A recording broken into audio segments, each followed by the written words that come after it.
Hey, what's up, everybody? Running a few minutes late, just trying to get everything set up here. Doesn't look like anybody's watching yet, so that's cool. Gives me time.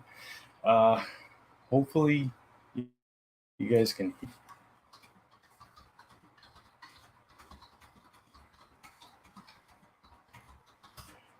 Because I switched computers and I want to make sure it's working before I get too far into this. And also, if you are hearing me, let me know if there's a delay or I'm lagging real bad, and I'll switch to my phone. Um,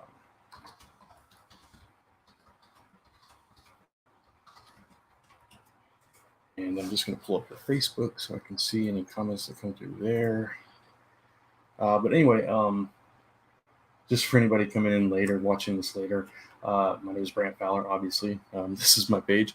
And yeah, it looks like it's playing all right. That's good. All right. So I'm here to talk about The Last Ember Hunted. We are now 7 days away from the end of the campaign. Last night, we hit our funding goal, which is awesome. So thank you guys so much for that. Just going to pull that up, see how it's doing. And if you'll bear with me just for a minute, I'm going to tweet this out and stuff like that. Just to let everybody know that I am live. Let's see. Maybe, just maybe, I'll get some guests on here during this. We'll see. Let's see. Where is the link? All right. We will do it this way. Copy link. And we'll do it over here on this computer. So yeah, The Last Ember Hunted, 7 days to go. We had a $4,200 funding goal, and we just hit that yesterday. So thank you so much. It's been an amazing week so far. Sunday was humbling and exciting, and got a lot of momentum during that day, and then it just kind of carried over to yesterday and today. So been really in a positive place. Hey, Robert Hickey is watching, so thanks, Bob. Glad to see you. Haven't talked to you in a while. So yeah, I just kind of wanted to take some time. If anybody's watching live and you got any questions or any thoughts, any comments about the campaign or anything else, drop them in the comments, and I will do my best to answer them. But otherwise, I'll tell you a little bit about the campaign and what's to come now that we have hit our funding goal and we still have a week to go. So first, let me bring up the page, and I'll just show you guys the page. As soon as it loads. And my computer is trying to load a whole bunch of different things. I just rebooted it, so it's freaking out on me a little bit. Let me know again if you guys can hear me okay and everything, because I haven't done it on this computer in a while, and I want to make sure that everything is working properly. Just get that.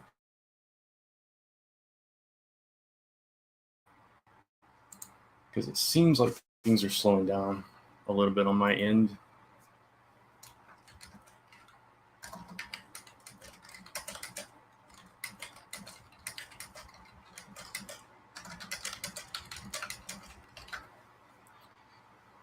I should have done a test stream beforehand, but again, I was running a few minutes late, so is what it is. Okay, live right now, talking The Last Ember. That is not the right link. Where is the share?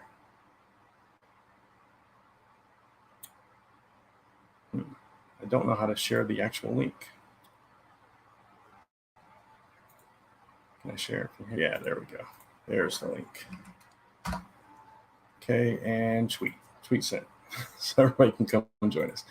Okay. So where was I was pulling up the page. Let me share that real quick.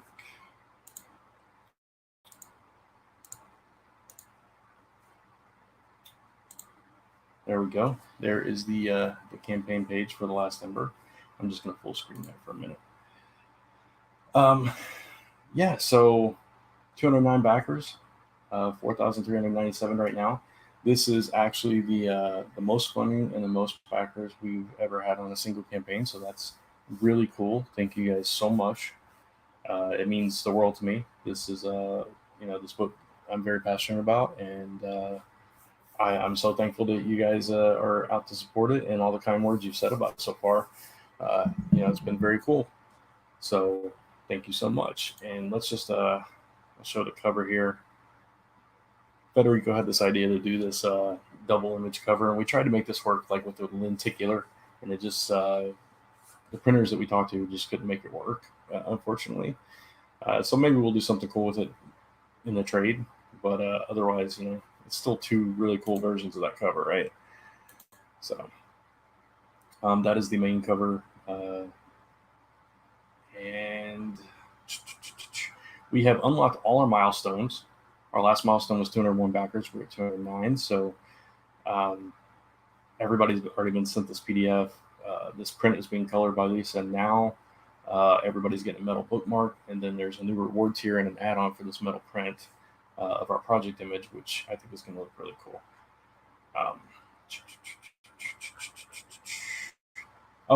I do want to plug this crossover right here. Waiting for Facebook video to catch up to it. But this print is a crossover print between the Last Ember, Like Father, Like Daughter, and Crossover Division. And so if you back all three campaigns, you'll get this print, either physically or digitally. If you get it physically, it's going to be signed and numbered. And Cat's Like Father, Like Daughter ends tomorrow morning. So this is like the last chance to get this one. And I'll drop that link in the comments here in a second for their campaign, so you can go check them out as well. So here is Like Father, Like Daughter. And here is Crossover Division. Of course, my campaign. You want to be able to get to that as well, right? We got a couple of people watching. Thank you guys for watching, guys or gals. Anyone that's watching, thank you so much. I noticed in the past that like I tend when I'm on these things alone, I tend to kind of rush through everything and kind of start rambling because I've said everything I need to say really fast because I'm nervous. So I'm trying to purposely slow myself down. So if you see me just kind of pausing and that kind of thing, I'm trying to temper my own speech here, so I'm not just flying through this thing. Just going back down through the page, we got some add-ons. A lot of people have been interested in those, so you can get past books of ours and different things. There's the metal print that we just released. We got these coasters that are really cool. I've shown them on a video before. And I also want to take a minute to praise the creative team of Federico Sabatini and Andrea Celestini, who are just amazing, and my editor, Nicole DeAndrea, who I'll talk about a little bit more later. And I'll show you, this is one of the variant covers we have by Francesco Tomaselli as well, which is just gorgeous. This art right here by Federico and Andrea. What's up, Tyler? Tyler Force Martin in the comments. Thank you so much. Says congrats. Appreciate that, and congrats on yours. Your campaign is killing it as well. The Antagonists, go check that out as well. Issues 1 through 3. They're doing phenomenally over there, and I'm actually going to be lettering that book as well. I'm also lettering Like Father, Like Daughter, and Crossover Division, so I'm kind of involved with all these. So if you're supporting any of them, you're also supporting me, which is cool. So win-win. But getting back to the art here, Federico and Andrea are just amazing. I've gushed about them in every video, every podcast, everything I've done, because I've been wanting to work with them for several years now. I lettered a book that they worked on. That's how I found them, and then I noticed they were still working together on other projects, and it just kind of worked out where we were both available. I needed an artist; they had time in their schedule, so it worked out, and they were able to come aboard the Last Ember, and it looks amazing. It has caused me to level up my storytelling, um, and I think it's just beautiful, and people have really responded to their art in this direction that Ember is taking, and I'm really excited to show more and see where this story goes with their art behind it. They're just phenomenal, and I'm very grateful and thankful to be working with them. So, gonna double screen this again. There we go. No, wrong one. It's meant to enlarge the other one. There we go. Yes. So, like I said, we reached our funding goal yesterday. It ends December 15th at 8 p.m. Central, and I will be actually. I think Lisa is going to join me next week as we go live to close out the campaign. We'll probably start that at like 7 Central to close out that final hour of the campaign, and hopefully finish really strong. We're already getting close to my internal goal. Like I had these other goals in my head that I would love to hit if we're fortunate enough to get funded and go beyond. And now it seems like a possibility that we could get up to that next level, which is really cool. And again, I'm so grateful for all of you that have backed it, all of you that have shared it and promoted it, and all the kind things you said. I know a lot of my friends have backed it, a lot of peers, but a lot of people that I don't know, and new people that have discovered it via Kickstarter or Twitter or Facebook or whatever. Some in particular were just like really, I kind of geeked out about a few of the people that supported it and shared it and backed it and things like that. And it was just again very humbling that people are that interested and excited for my book, or our book, I should say, because it is very much a collaborative effort between me and this current art team of Federico and Andrea, and as well as Nicole. They've all been so wonderful to work with at every step. Federico actually messaged me earlier today. He was like, "We got it. Now let's just keep going." And I was like, "Yeah, that's what we're gonna do." So yeah, he's been amazing, and he's been putting it out there as well. And he loves Ember as much as I do, I think, and it's just really cool to be working with other creative individuals that are as passionate about the project as you. It's encouraging, and it uplifts me, and it keeps me going. Keeps those creative juices flowing, right? And it keeps me excited and wanting to get promote even more. So just to talk about some of the stuff that we have on the campaign, aside from the actual book, which is there's 20 interior pages of story for this issue, and there may be some other pinups or maybe a cover gallery. I don't know exactly what else I'm putting in the book at this point. Maybe a stretch goals will dictate that, which I'll talk about in a bit as well. What's up, Will? Will says congrats.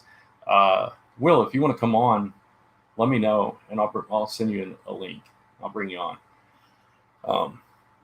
That's up to you. If you're busy, it's cool. But since you're in the Tyler as well, if you guys want to come on, more than happy to have you.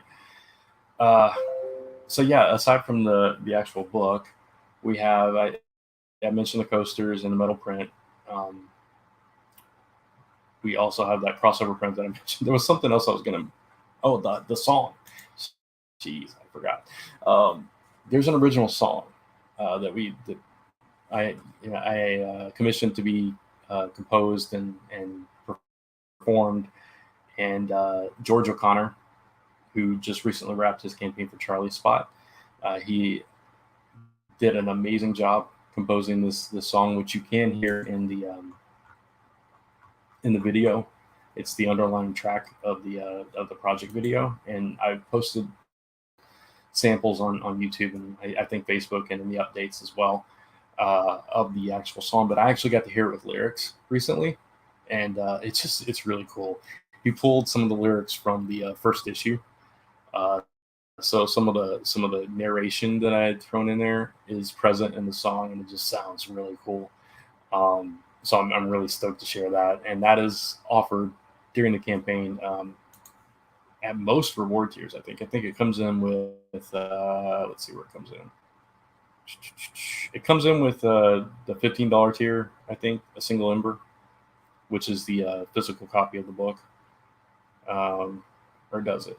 Yeah, that's where it comes in. So any tier 15 and above, you get that song, the full MP3 of the official original The Last Ember track. So that's pretty cool, right? Let's see. Got a message. I just want to see if it's from anybody. Nope. Okay. I thought maybe it was Will, but it was not. Yeah. So what else? Got tons of rewards. We actually have a bunch of cameos left. So if you guys have ever, there's a sample of the song. I got it right there on the page. Forgot that I put it there. If you guys ever wanted to be in a comic, you can cameo in The Last Ember, and you also get all the rewards: the audio commentary, the physical copy, the song, sticker pack, PDF, all that stuff, and you get to be in the book. So we do have a reward tier for that if that's something that interests you. We also have our LEP crate if you want to catch up on all this stuff that we offer through Last Ember Press. All our books are in there and a bunch of extra stuff as well. But you can also get most of those in the add-ons if you're looking for specific books or items or whatever.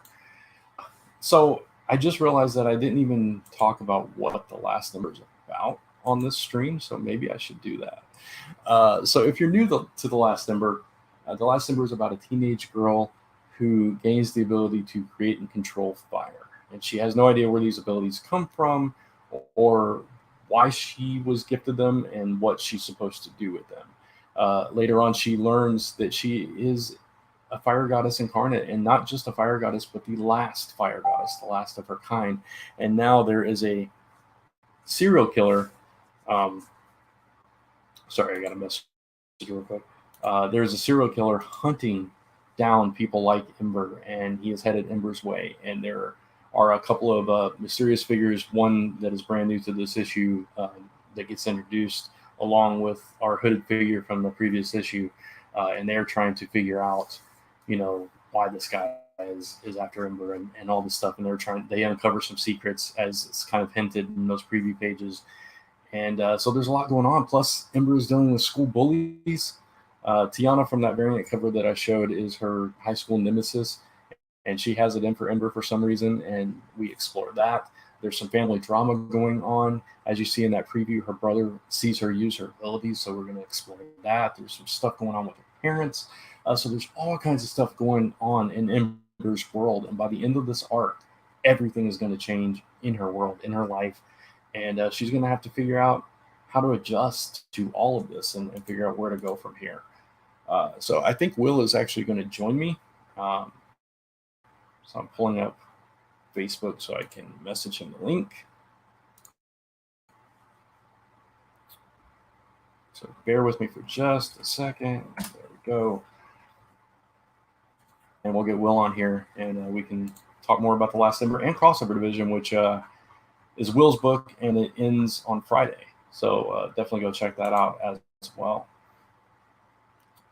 So just give Will a second to jump on here. If you guys have any questions, any comments, you want to know anything about Ember, anything about other comics I do, other work I do, just want to shoot the breeze about some comics or movies or whatever, just drop it in the chat. I'll chat with you for a little bit. I'll probably keep this going depending on how the discussion goes and everything, and how many people pop up. At the latest, like 7 my time. It's 6:22 right now, so another 30-40 minutes. So if you guys have anything to say, drop it in the comments.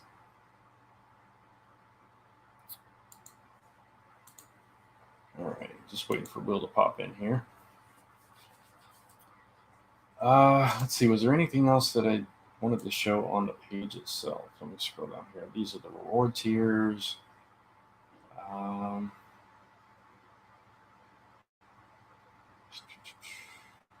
think I showed everything and talked about all the major things on the actual campaign here.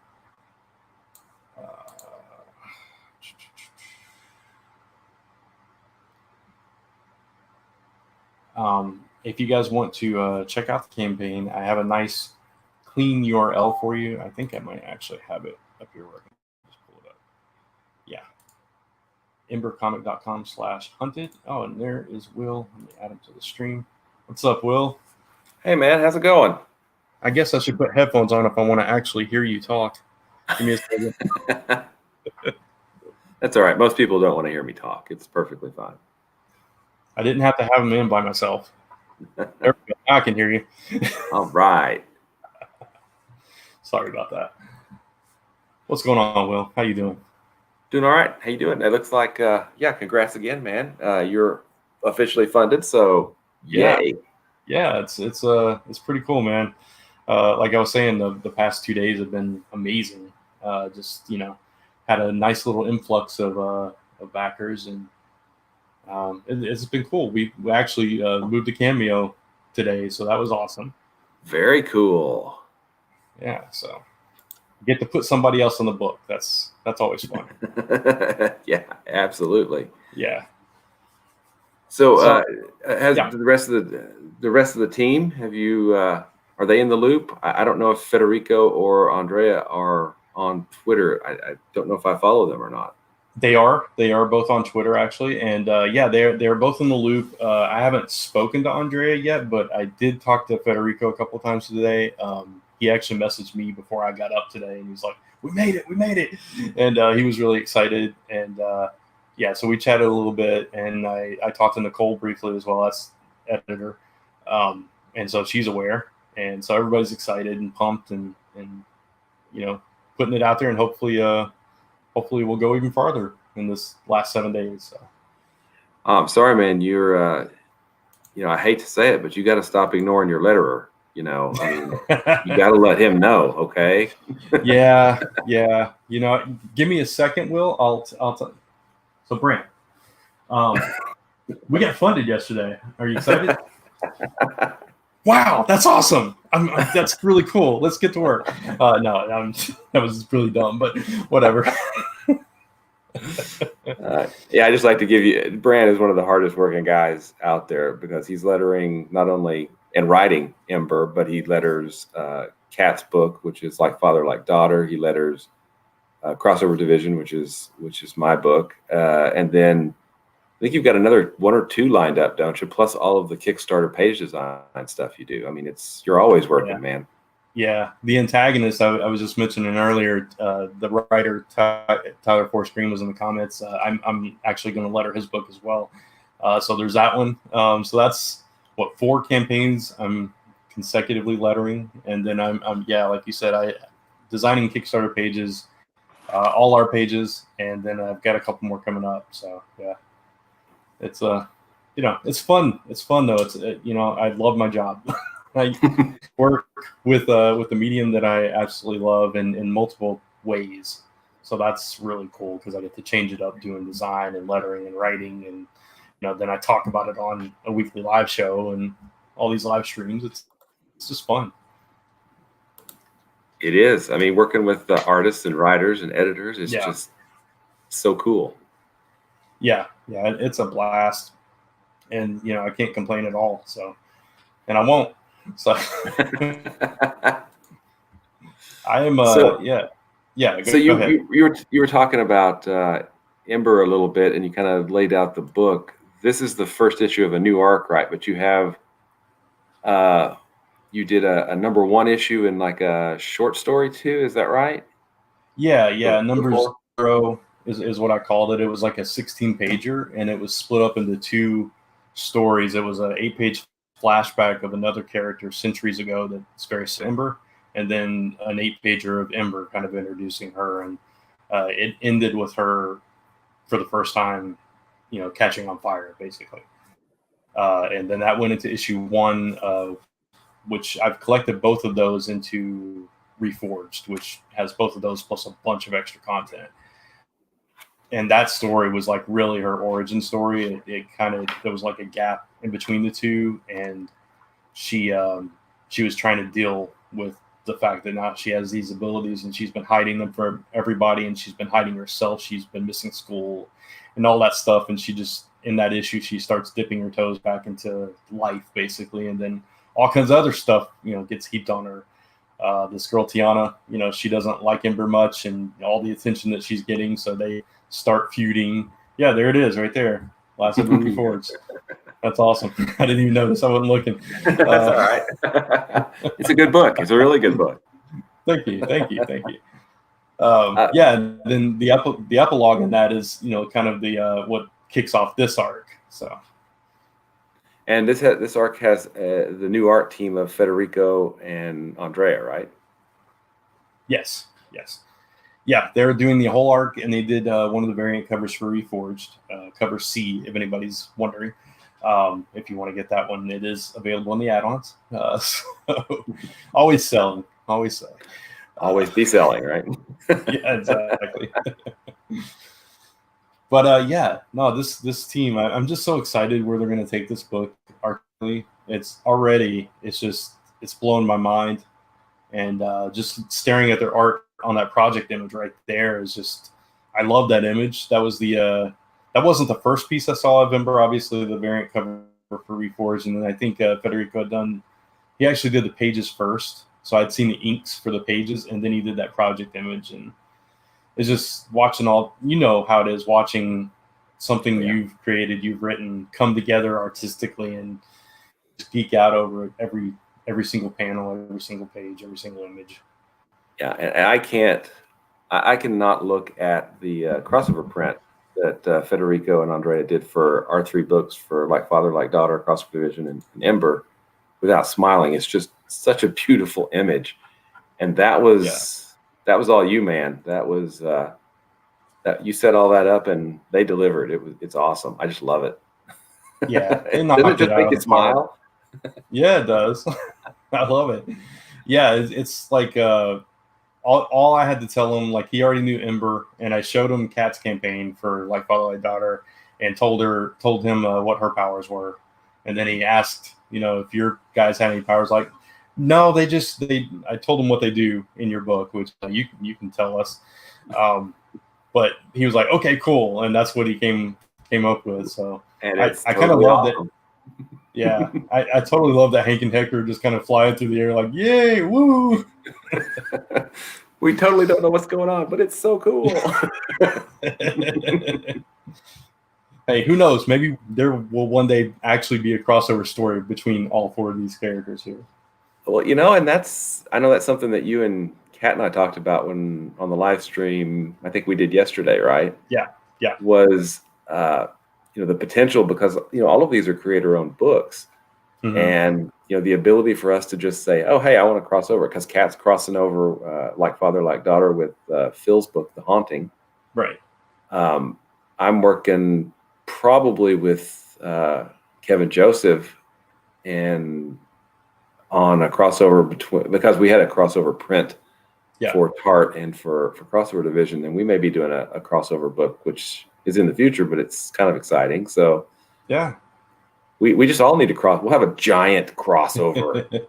Yeah, I mean, the possibilities are limitless, right? We can do whatever we want. We don't have to, deal with corporate or publishers or anything like that. It's just, if it makes sense for our characters and the timing is right, we can do it. So, and if if the readers want to see it, right, we can. Right, exactly. Make it happen. Yep. Let's see. Just thought I had a message. I want to make sure. Actually, speaking of Crossover Division, I'm actually going to pull that up so we can show that. Cool. Yeah, we've actually had a little bit of movement today. Closing in on wow. Nice. We're jumping up. We've got 3 days left, and we're at 71%. So we're closing in. So we have around 1,100 to go. The last 48 hours, I know, are going to be pretty wild. They typically are. They're pretty akin to the first 48. So I think we're in good shape. And I know how you love working with Federico and Andrea. And,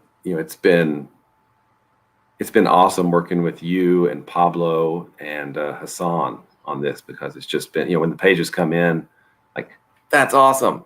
Yeah. And then, what do you guys think? And usually you go, oh, well, if we did this, we could make it even awesomer. And I hereby bless that word. That's new. Now a word, awesomer. Awesomer. Okay. And the pages just look, fabulous as they come in. And it's just been such a rewarding, creative experience with, every step of the way on this, which exactly like it is on Ember for you. I mean, it's been fantastic. Right. Yeah. Yeah. It's been so fun. I was talking about this with Federico and Andrea. It's like I love, and we actually talked about this on our live stream yesterday too. But I love working with a team that is totally collaborative like that. Like everybody's voice matters. And the very first project I ever worked on with Lisa, which is how we met, was Spy 16, and it was very much like that. We all had equal input to the story, which was really awesome. Shout out to Tim Simmons and DJ Kiawakani for for being part of that team and kind of introducing Lisa and me to each other, which kind of worked out. If you consider marriage working out, right? Right, exactly. So I just love that, and it's been like that with Crossover Division. Like you said, I'm lettering that book, so it's I've been able to have my input as well. As far as like even just like commenting on panel layouts and colors and pages, and then of course spacing for lettering and that kind of thing. So it's been really cool to work with all of you. There's some of those pages. Oh yeah, and give yourself a little more credit. You're not just lettering it; you're also doing all of the design. I mean, if you look at the trade dress, everything, that's all from Brant, and it's beautiful. Thank you. And the logo as well. Mm-hmm.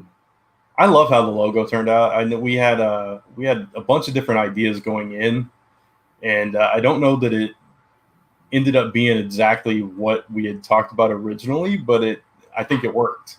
Yeah, I love the logo. It's beautiful, and it makes a lot of sense once you get further into the story. That symbol is very important to the story. And then Pablo, he, you said Federico showed you the project image. Yeah. Pablo emailed me this one. I was like, yes, I'll take it. That's the one. Perfect. Yeah, it is a beautiful image. It really is. Just I love the even the contrast of the colors. Mm-hmm.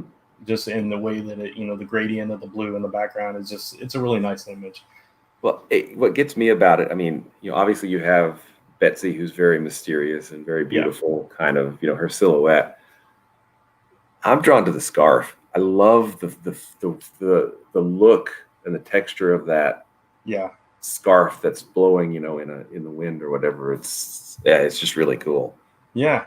It's funny. I want to learn more about Betsy, because it's like you see this image and then you see her character thing down here, and it's like, okay, there's it's like there's more to her than meets the eye. You kind of get that impression from this. It's like, she's very mysterious, but then it's like, okay, this girl looks kind of cool. What's her story? So a lot of the focus early on is on Hank and Hector, so it's going to be interesting to see her come into the story and that develop more. Yeah, absolutely. And it's going to be a kind of a slow reveal, because she is she's mysterious for a purpose. She kind of has to be. So right. More will be revealed about her. I think I've explained the whole story to you ad nauseum. I'm sure you're sick of me talking about it. But no, it's cool. It's cool, man. Your campaign ends Friday. I've got a week. Go ahead and talk about it as much as you want. Well, it's so the premise behind Crossover Division is that stories are invading reality, and only an English professor and a research librarian can stop the world from having an unhappy ending. So they repulse these invasions because they're agents of Crossover Division. Yeah. And apparently this happens. I don't know. We were chatting back and forth on Twitter one day, and Kevin Joseph, he said something that just, I had laughed for minutes and minutes. He said, Yes, sometimes, honey, when you love a story so much, it'll come to life and try to kill you. Exactly. Exactly. That's great. That's a perfect way to explain crossover division too, because that's Like, exactly what happens. I was like, dang it, Kevin, you're so much better than I am. He does have the quick wit. He is very, very quick-witted. But Yeah. so the story starts out with Hank not being in crossover division, and this basically we have 2 stories in that first issue. Brant's already lettered the 8-page story, which was called "No Place Like Home," Right. and then this story is called "At the Window," and it's a 26-page story. And I posted in the update. Like you can see 16 of the pages already. They're just tiny, but yeah, I learned a new trick with Photoshop that I bugged Brant about like at 1:30 this morning. Like, look what I learned how to do. But yeah, you can see Pablo is just, and there's pages not shown here because things start to get spoilery. Yeah. Toward the end, so we don't want to necessarily ruin the story. Right. But all these, Brant is going to get these guys lettered. He's going to get the covers and get us all ready to go. We've got 3 spectacular covers that Brant has slapped the trade dress on, and I love the design. I know we talked about this several times, but I love the way you make the books look. You know, with the way the credits are, the logo, the issue number. I mean, it's awesome. But yeah, our covers. The first cover is by Pablo, the series artist, which is amazing. The second cover is by Connor Hughes, who is an amazing artist too. He's does White Ash, and I think he did The Game, and he does also some consulting like on The Adept. He works a lot with Charlie Stickney, and Connor's awesome to work with. He's a great artist. Really fantastic. Yeah. Really loved what he produced here, and he did it so quickly. He's great and he's fast. How do you get that? I'm slow. Right. Yeah. It blows my mind when I see artists that are like that. It's just like everything they put out is just like, wow, and it's so fast. And it's like, man, how in the world do you do that? Yeah, it's magic. Artists are just full of magic. Yes. And I love working with them because there's nothing there, and then there is. It's just it's so cool. Yeah. But yeah, Connor's awesome, and he did this is cover B. Yeah. And then Stefan Roux, who has done Marvel covers, DC covers.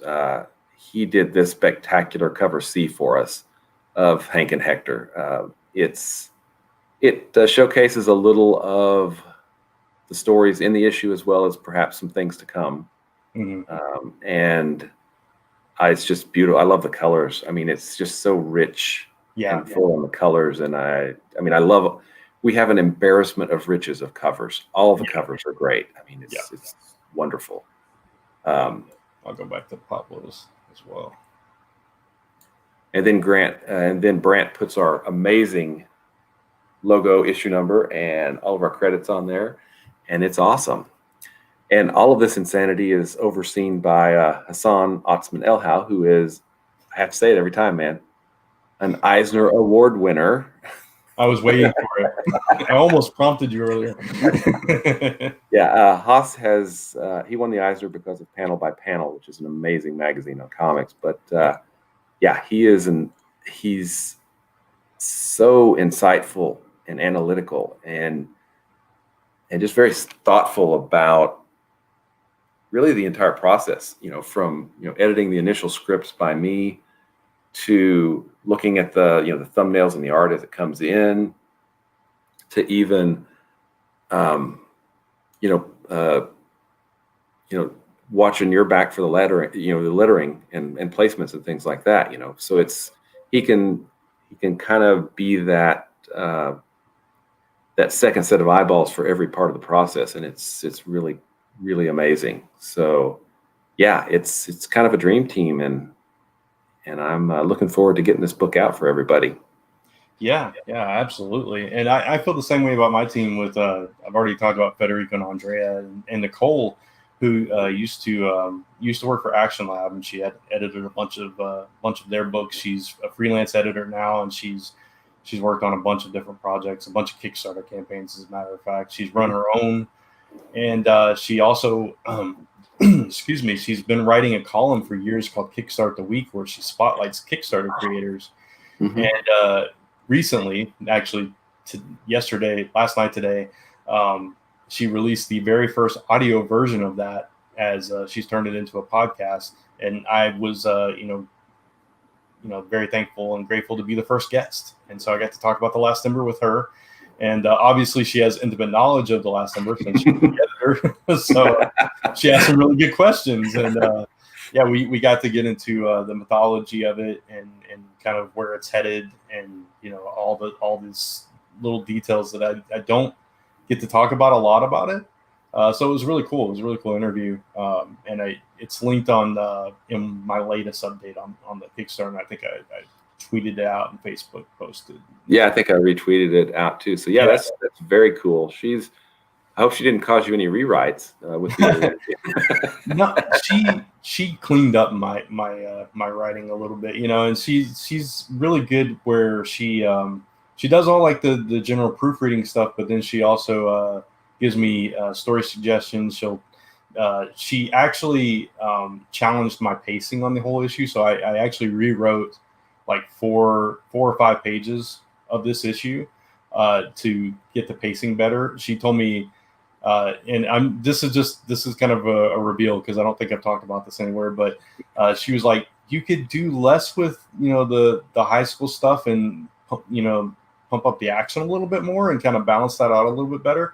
And I was like, okay, I'll do that because that sounds better to me. So that's what I did. I rewrote a few pages to kind of balance it a little bit better and get more the action and drama up in the issue. So if it's better, it's because of her. So thank you, Nicole. Yeah, and good editors are really good about bringing out the best in, I think, every member of the team. And I think it sounds like Nicole is just spot on doing that because the book looks fabulous. And thank you. I haven't got to read it yet. Right. But I'm looking forward to it. Yeah. And I'm looking forward to, even though I have got to read Crossover Division, I'm looking forward to actually reading it once it's all together and lettered and everything. And then I'll sit down and be like, okay, I'll enjoy our work. Mm-hmm. There is something about, taking a book like Reforged even, getting it out and holding it in your hand and paging through. It's a physical thing that didn't exist. Right. Until you thunk it up and got together a group of people and made it exist. That is just so cool. Yeah, exactly. It's just, I don't know. There's something about creating stuff. It's just, it fills you with joy and pride and all that good stuff, right? It's just, I don't know. I don't know what I would do if I couldn't create stuff. Yeah, absolutely. Yeah. So, do you want me to ask some questions about Ember? Sure. Okay. Yeah, let's do it. So, you've done the 0 issue and the number 1 issue. Now you've got Last Ember Hunted number 1. Is Hunted? I assume Hunted's the name of this arc. How long do you expect this arc to go on? This arc is 4 issues. I'm going to wrap it up in nice and tight. And that's going to be the whole serial killer arc culminates in that. And then at the end of this arc, some major things change in Ember's world, and she's got to cope with that going into the next arc, which is going to be it's going to kick things up way into high gear when we get to there. But this is all about that journey. Like right now, the serial killer is nowhere near her. The mystery figure that's been watching her knows about him and that he's coming. Ember has no clue as this issue starts. And as that kind of builds up, we get introduced to other mythological beings in this very issue. So there's other players that come into play that I have not revealed yet. And that's going to keep happening through this. It's just going to keep building and building until that confrontation with Ember and this guy that's coming to kill her. So And that's when I think that's when she's going to fully come into her own, and that's going to set her on that path. Cool. Well, here's an inside baseball type question for you. Sure. I'm impressed as all get out with somebody like Kat, who's done 7 issues on Kickstarter. I mean, that's serializing a comic on Kickstarter. Kevin has done 12 with the latest art. Miskatonic High, I think, we're doing number 9 right now. Is that right? Yeah, I think so. 8 or 9. So there's something to higher numbers that's really cool. Are you going to kind of keep the numbering, or restart the numbering after each arc, or do both? What are your kind of thoughts on that? It's a good question. I'm honestly torn, and maybe I'll poll my audience at some point with what they think. But initially, I had, like, when I first started Ember, I had envisioned it as an ongoing, so I was gonna just keep going. The way things worked out and they played out, it made more sense to start this one with a new number 1 and kind of start fresh.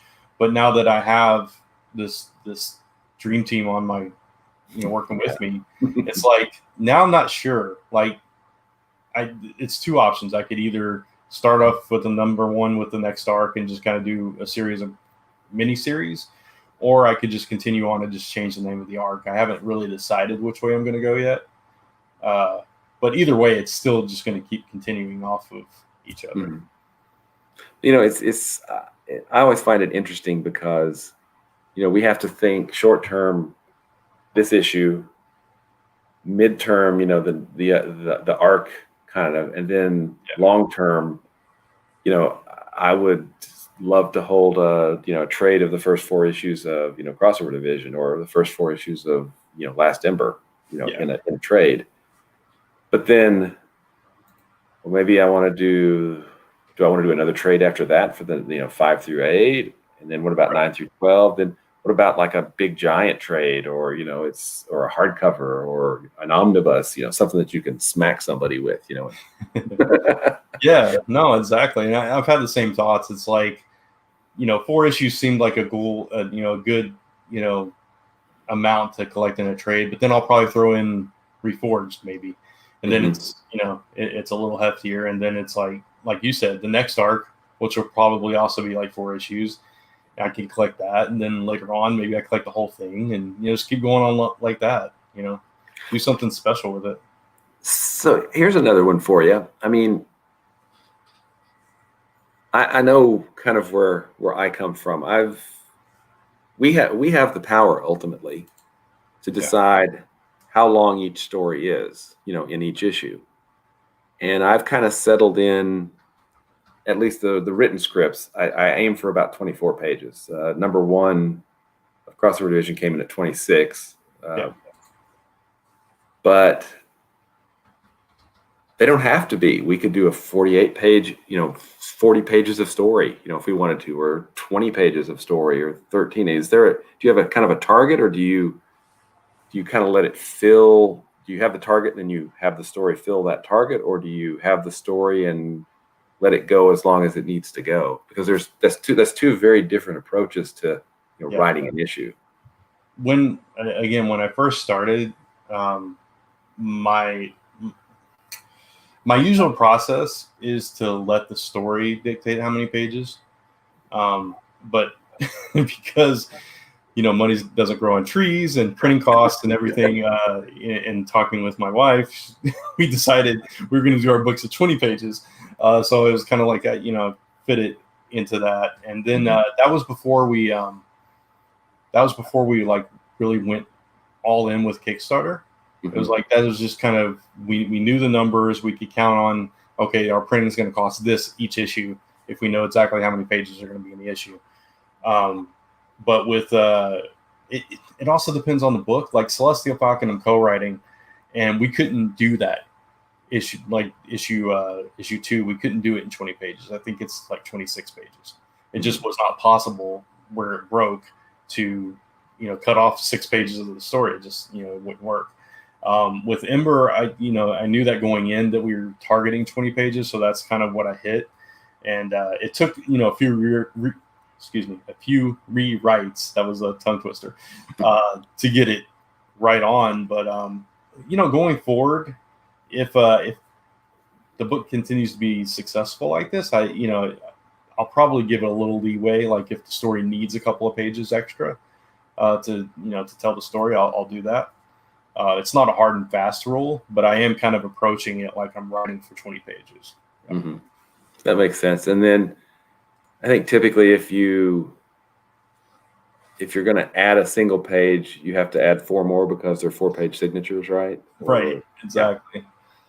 So, that's the great thing about the trades too is, you may have 80 to 84 pages of story, but then you can have, alternate covers, and you can have pinups, and you can have, behind the scenes material.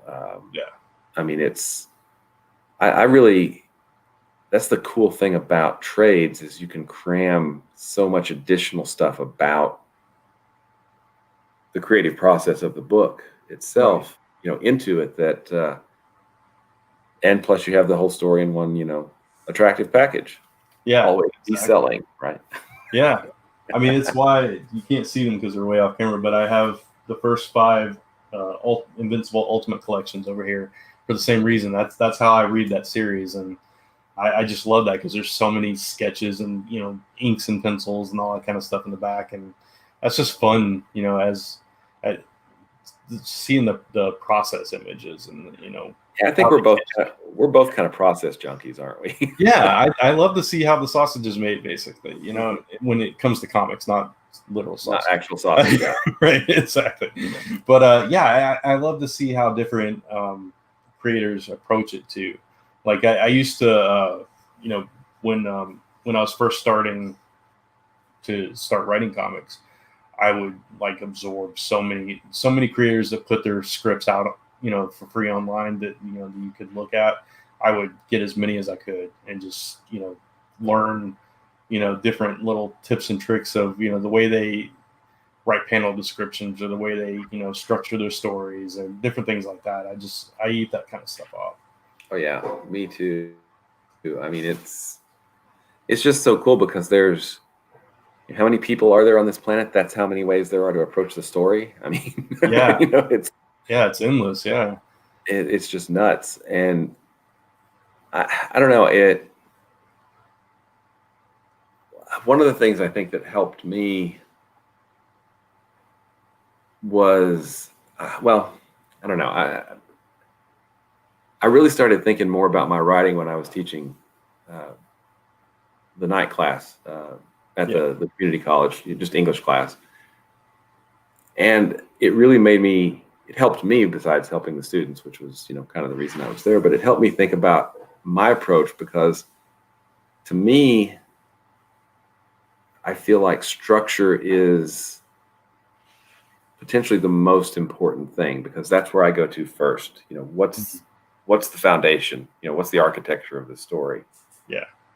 And we know our characters, so we know how they're going to react, across, events as they happen. But to me, the structure is so important to, an individual issue or, an arc or something that, once you can nail that, then the structure can be echoed by the artist. The theme can echo the structure too. All these things can help, build on each other to work. But I don't know. It took me having to talk about it to realize that, I think structure is really important. I should probably focus on that. I never taught a night class, but it's kind of similar in when I first started writing, I didn't pay attention to structure as much. I just kind of let the story take me where it was going to take me. And it was very open-ended. And then, as I grew as a writer and I started, again, studying how other creators, write and create and stuff. And I started figuring out that I don't know how my stories are going to end. And how do I market that? How do I, how do I tell the story if I have no idea where I'm going and that kind of thing? So it kind of made me rethink and kind of take a look inward as to how I'm approaching creation. And so now I think I'm a little bit more structured. I still like to leave myself a little room. Like I still feel like I don't know how you feel about this, but I feel like the characters start to have a life of their own, and they kind of take you in unexpected directions at times, and then you have to kind of be open to changing your plans a little bit. Well, Not, yeah, go ahead. ultimately they're in charge, right? Yeah, And sometimes they let us know it, right? exactly. Because it's like the more you get to know this character you created, it's like, oh wait, they wouldn't do that, so I can't have them do that. So I got to change that, or it's not going to feel natural. Yeah, and it's fun because it's like you're kind of discovering the story as you're creating it, as opposed to it's just this thing that you wrote down and you're going paint by numbers. It's got some fluidity to it, so it's I don't know, but you do need. I agree with you. You do need that structure at least initially, so you have some idea of where you're going. Well, and it's funny. The characters tell you what to do. I know I was writing Diary of Night. The main character, Catherine. So I've got the way I work is maybe weird. I basically start listing out, like in single sentences, the things that have to happen in the issue, right? Yeah. And then I start throwing those onto each page, Right. So, and then I start filling out that page with, how many panels do I think I need? How do I get from here to the next page? And things like that. Yeah. And the main character, Catherine, she was talking to her friend and then she hugged her. I'm like, oh, I didn't know she was a hugger. Apparently she's a hugger, because then she does it again, like in the second issue. And I'm like, Yeah. what? But yeah, it's just weird. I mean, because you're like, these characters are not only, it's like they're revealing more of themselves to you as the writer at times. yeah, It's kind of crazy. exactly. And it is those little things, those little moments that kind of, it defines the characters you're going forward. And it's just like you start to pick up, their personality a little bit more. It's like, oh, that is what they do, and so then you start writing towards that, and it's fun. It's just fun.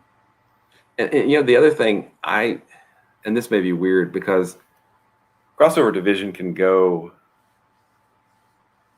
in my mind, it's like a 5-act arc, right? Yeah. First 4 issues do something, the second, and then the final 4 issues. So 20 issues to tell probably most of the stories that I want to tell in it. Right. And we can, if this becomes insanely popular, we can insert other 4-issue series in the middle, and expand that out. But I kind of know what the last page looks like. I had it in my brain, and you mentioned it earlier, knowing where you're going. I think knowing where we're going lets us put in things that make that ending more believable as we get there, and foreshadow it, and do all the things that good literature does to get to that end point. So I think they call this the pants, writing by the seat of your pants, or pantsers or plotters. Yeah. And I think we do both. Does that sound right? Yeah, I think so. I think that's completely accurate. Yeah. So I mean, like we said, we plan, but then it's like you alter in the middle of it. So it's like I like that. I like that. I like that liberty to be able to kind of do that. So I'm sure, like, if you're, I've never written like a licensed character, or for another publisher or anything. I'm sure you don't have that much leeway when you're writing. You kind of have to stick to this is what we're doing. But I don't think the big guys, the editors that work for the big guys, like to be surprised. I think exactly. Yeah. It's like, oh no, you can't kill that guy. Oh, well, that changes my story. Oh well. But, which is fine. That's what happens when you play with other people's characters, and that's totally fine. But I love the freedom that you have when you're working on your own stuff. You get to do whatever basically you want, and you get to make the rules. So here's another question for you. I mean, writing is a really kind of solitary process for me, and I think by nature it has to be. I can't. My wife gets onto me a lot because if there's something on TV Mm-hmm. and it's some narrative, if it's a story, I just get sucked in. I'm like, I need to see what happens next, right? And I can't write. I can't. I focus on that almost to the exclusion of everything else. So for me, when I write, I can't have the TV on. If there's music, it can't be music with lyrics. Right. I have to listen to like soundtracks, or I love scores. The Halo game score. I mean, I love that. That's one thing I listen to a lot. So that part of the process is really solitary. But then every point after that script, that draft is done, that's when the collaboration begins. So what part do you like the best? Oh, that's hard. I think All of it. I mean, yeah. I love when the art starts coming in and you get to go back and forth with the artist. It becomes more real. Absolutely. As opposed to when you're just sitting there with your, whether it's pen and pad or your computer, which is still, like you said, it's kind of this, what's the right wording? I don't know. I don't know how you are with your writing, but like you were kind of saying where you kind of have to close yourself off from all the distractions and everything. I'm kind of like that too. It's like I get in this zone, and it's like all I know while I'm writing that is this story, and that's just kind of where I'm at, and I just kind of go full force, and it is very insular, and I'm the same way where I can't have anything playing unless it's like a soundtrack or whatever. But yeah, when it gets to that point where you're working with the artists and stuff, and you get to go back and forth and talk about it, and you get excited about, this is exactly how I envisioned that, or okay, this this little thing needs to change because it's important 3 pages later, and that kind of thing. It's fun to go through that whole process, because again, it's coming to life then. It's not just a story on a page. And so that's probably the most fun part. The lettering is probably the part for me with my own stuff that's like the least, just because I've already written it. I'm just wanting to get it done. It's like, this is the work part now.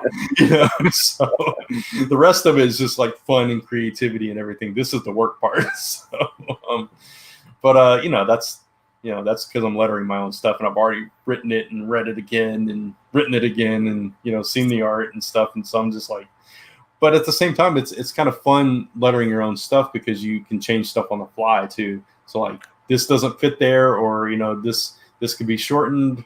I can do that just right then and there. So yeah, absolutely. I mean, it's the process really begins with us making stuff up out of our brains, and then handing it off to the editor to make it better, or to help us make it better, and then to the artist, where you're right, that's where it becomes real. That's these pages are coming, and I talk about this in my newsletter all the time. People are probably sick of it, but the best emails in the world are art emails, man. Yeah. They are, because holy crap, this is, page 7 of the script.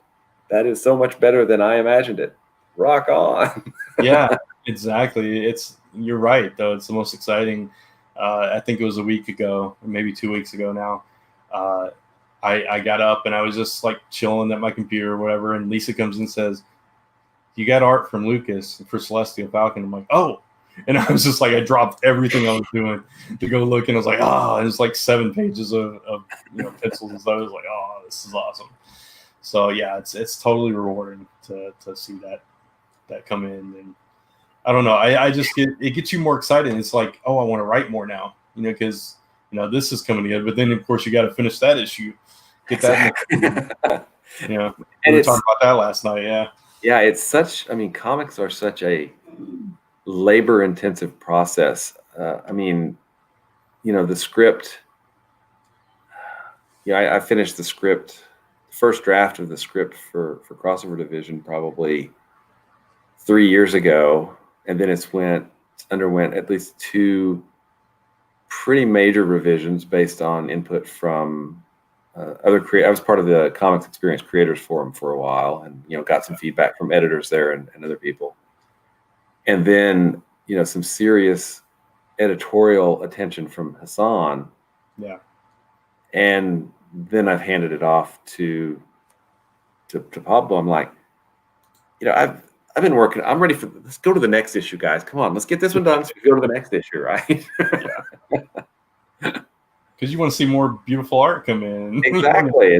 It's a sickness. We have a sickness. Yeah, it is. Yeah, but I'll take that sickness. I will too. I mean, it's so much fun. There's nothing like it. No, not at all. And we have a finished book at the end of the process, which is pretty awesome. Exactly. Yeah. I can't wait to hold this issue in my hand too. It's just like, oh my God, this is again, no disrespect to any artists that I've worked with on Ember in the past. They've all been fantastic in different ways. But this is kind of what I envisioned Ember to be from the beginning. And I'm thankful that this is the team that I'm working with now. I'm thankful for all the artists that I've worked with, and I'm so excited about Federico and Andrea, and I just can't wait to see more pages myself, and let alone share them with everybody else, because the response to these pages has been just so overwhelmingly positive, and even just the inks, like, and Federico, just to throw this out there, Federico and I have actually talked about maybe one day we're going to do release just like black and white version of this, because people love the ink so much. You should totally do an artist edition, man. Make it the oversized, like the IDW puts out, the full original art size books that are the artist editions, which are awesome. But yeah, you should totally do that. Yeah. It's it's definitely something we're talking about. And speaking of, now that we have hit our funding goal, and then I'll probably start to wrap it up, we are going to introduce stretch goals. I haven't put them up yet. They are coming.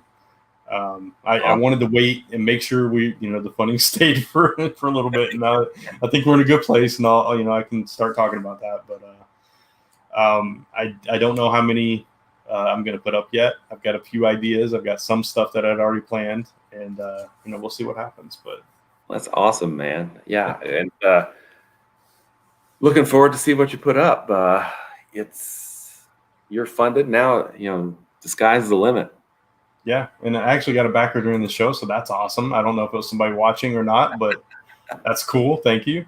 210 backers now. That's cool. Well, you've actually hit this is your most backed in number of backers campaign, and your most backed in dollars amount, right? Both you've crushed both of those goals. Yeah, which is just amazing. It's it's a testament to how good the art on this book is. More than anything, I think it's just beautiful.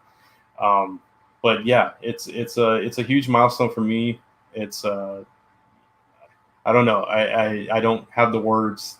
I'm so grateful and blessed to be able to say that, because it's showing growth both for Ember and for me as a creator on Kickstarter, and it's just showing how much people are supporting Ember too, and that's really cool to me. And it's just, I don't know. I'm at a loss for words with that. It's just awesome, man. It's totally awesome. It's just awesome. Yeah, it's awesome. Thank you everyone so much again. But yeah, so I'm gonna pull up the page one more time, and I'll show both of our pages actually. Oh, okay, cool. Yeah. Which one is it? This one. So Last Ember, 7 days to go, ends next Tuesday. I'm going to do another live stream of some sort to close it out next Tuesday, December 15th. That'll start at 7 p.m. Central. So, if you want to join us live to talk about that, then please do. But until then, you can check this out, embercomic.com/hunted. We have reached our funding goals. Stretch goals are coming soon. Got tons of add-ons, tons of cool rewards. So please go check it out. And stop that one. And then there's Will's book, Crossover Division, if you want to plug that one more time. Sure. It is. We've got 3 days just a bit over 3 days to go on this one. We're over. I think we're 71% funded now, maybe 72. We've still got the last 48-hour rush, and I'm thinking that we're gonna hit the funding goal before the finish line. So it's gonna be interesting and fun and exciting. Probably very stressful for me, but that's the way it is, right? Hey, Jimmy. Hey, Jimmy. I didn't show Tyler's earlier, so I'll do that. He was congratulating me. And there's yours. I forgot I could do that, so I don't usually run the show. So, but yeah, and while we're on your page, I think you have it on your page. I'll show the crossover print one more time. Oh yeah, yep, it's definitely on there. Yeah, I think it is, isn't it? Is it toward the bottom? Maybe it is towards the bottom. Yeah, I think it's like the last thing, right? Maybe. No, do you not have it on your page? Well, dang it! I thought you put that on there, man. I thought I did too. I gotta go put it on your page. We got to put it at the top of the page. Yeah. Sorry about that. Well, I'll have to just show mine then. Yeah. Well, it's your live stream, so you should be showing Ember anyway, man. Hey, I invited you on as a guest. I definitely want to, promote your stuff too. Here we go. So let me scroll down to the print here. So Cat's campaign actually ends at I think 10:15 tomorrow morning Eastern time. It's like 16 hours left. I think here I can check it real quick while you're. Okay, cool. Yeah. So to get this gorgeous print by the Last Ember team of Federico Sabatini and Andrea Celestini, featuring Ember as well as Casey from Like Father Like Daughter and Hector and Hank from Crossover Division. You do have to back all 3 of our campaigns. If you back physically, they will be signed and numbered. So these are, exclusive to you guys. And if you back digitally, we're going to try to somehow digitally sign them as well.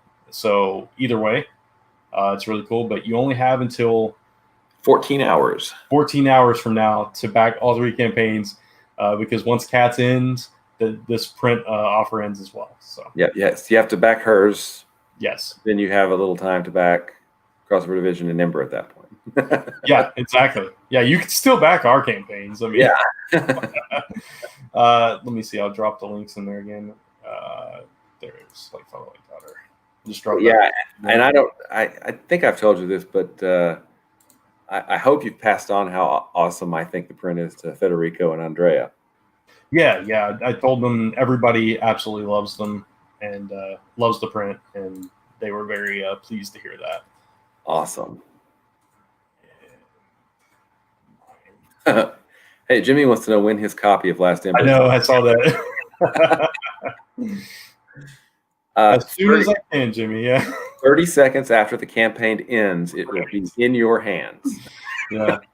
Jimmy's been very supportive. He's asked me for more Ember stuff, and I've got to scour my collection, see what I can make available to Jimmy and anybody else that wants it. So that's really cool.